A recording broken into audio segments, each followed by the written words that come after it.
భయపడుకుడి, ఆ దేశ ప్రజలకు భయపడుకుడి, వారు మనకు ఆహారమగుదురు. ఎంత గొప్ప విశ్వాసమైన మాట వారు చెప్పారో చూడండి. వాస్తవంలోనికి వెళ్తే వాళ్ళతో యుద్ధము చేయడం కష్టం, వాళ్ళని జయించడం కష్టం. అంత బలమైన వారు, అంత శక్తివంతులు వాళ్ళు. అయితే యెహోషువ కాలేబు అంటున్నారు, మనం వాళ్ళని జయించాలంటే, వాళ్ళ మీద విజయాన్ని సాధించాలంటే ఒకటే ఒక రీజన్ ఉంది. అదేంటంటే యెహోవా మన యందు ఆనందించిన ఎడల. గుర్తుపెట్టుకోవాలి, ఒక మర్మాన్ని బయలుపరుస్తున్నారు భక్తులు. యెహోవా అనగా దేవుడు, సృష్టికర్త, ఉన్నవాడు, మనుషులను మనందరినీ కలగజేసిన దేవుడు. ఒక దేవుడు ఉన్నాడు, ఆ దేవుడు యెహోవా. ఆ దేవుడు గనక మన యందు, ఆ దేవుడు గనక మన ద్వారా ఆయనకు ఆనందం వస్తే, మన యందు ఆయనకు ఆనందం వస్తే తప్పనిసరిగా ఆ దేశాన్ని మనం జయిస్తాం, ఆ ప్రజలను మనం జయిస్తాం, ఆ దేశంలోకి మనం వెళ్తాం. ఒక మర్మాన్ని బయలుపరుస్తూ ఉన్నాడు.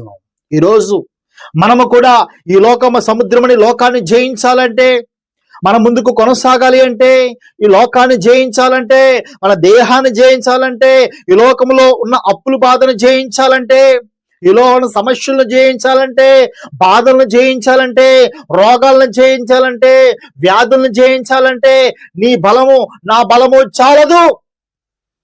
చాలదండి. మనకెవరు బలము కావాలంటే, ఎవరి శక్తి కావాలంటే, నిన్ను నన్ను సృష్టించిన సృష్టికర్త శక్తి కావాలి, సృష్టికర్త బలము కావాలి. ఎప్పుడు ఆయన ముందుకు నడిపిస్తాడంట మనల్ని, ఎప్పుడు మన పక్షంగా ఆయన యుద్ధం చేస్తాడంట. ఆయన మన ద్వారా ఆయనకు ఆనందం వచ్చినప్పుడు మనము ఆయన్ని ఆనందపరచాలంట. దేవుడు మన యందు ఆనందపడాలంట. మీకు అర్థమవుతుందండి? మనుషులుగా దేవుడు మన నుంచి కోరుకుంటున్నది ఏంటంటే ఆనందాన్ని కోరుకుంటున్నాడు. అంటే మనము దేవుణ్ణి ఆనందపరిచేవారుగా ఉండాలి, దేవుని సంతోషపరిచేవారుగా ఉండాలి. మనము ఆయన్ని సంతోషపరిచినప్పుడు, ఆయన్ని ఆనందపరిచినప్పుడు, యెహోషువ అంటున్నాడు, కాలేబు అంటున్నాడు, దేవుణ్ణి గనక మనం ఆనందపరిస్తే ఆ దేశాన్ని జయిస్తాం, ఆ ప్రజలను జయిస్తాం, యుద్ధాన్ని జయిస్తాం. యుద్ధము యెహోవాదే. ఎప్పుడు తెలుసా? మనము దేవుణ్ణి ఆనందపరిచినప్పుడు, మన బ్రతుకు ద్వారా, మన జీవితం ద్వారా, మన చూపు ద్వారా, మన ఆలోచన ద్వారా, మన మనసు ద్వారా దేవుని మనం ఆనందపరచాలి, దేవుని సంతోషపరచాలి.